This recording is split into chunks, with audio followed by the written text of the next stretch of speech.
Hello there. Welcome to another edition of Our Tune.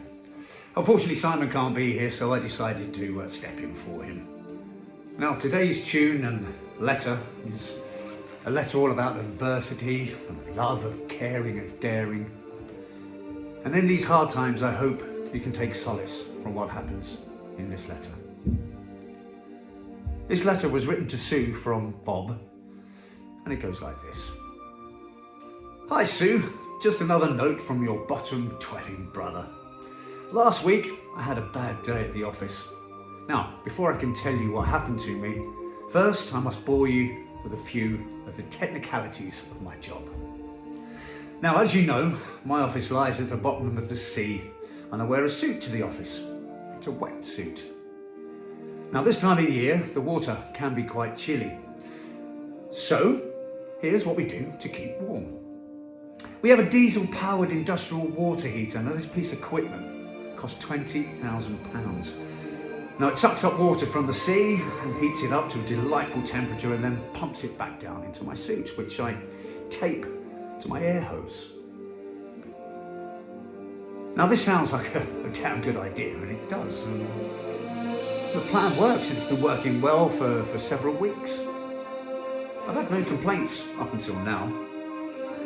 So when I get to the bottom, generally I start working, and what I do is I take the hose off and I stuff it into the back of my wetsuit, and then it starts pumping the water around and feels like a jacuzzi whilst I'm working.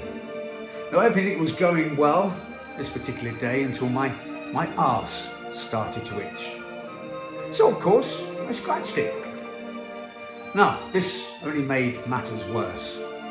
Within a few seconds, my arse had started to burn. I pulled the hose out from my back, but the damage, unfortunately, was already done. In agony, I'd realised what had happened. The hot water machine had sucked up a jellyfish and pumped it into my suit. Now I don't have any hair on my back, so the jellyfish migrated south and found hair in my arse crack. There it nestled.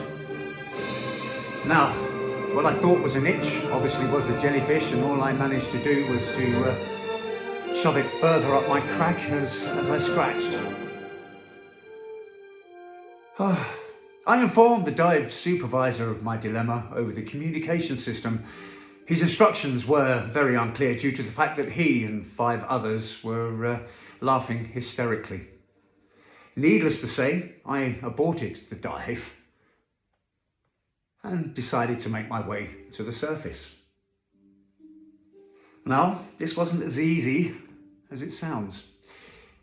I had to stop for 3 hellish in-water decompression stops, totaling 35 minutes, all the time my arse is burning.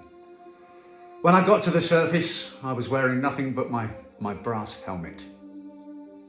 When I got on board, the medic, with tears of laughter streaming down his face, handed me a tube of cream and told me to coat my arse with it when I got into the decompression chamber. This I duly did, and it did, yes, indeed, stop some of the burning. But unfortunately, I couldn't shit for 2 days, as my arse had swollen shut. We've since modified the apparatus, and it seems to be working fine.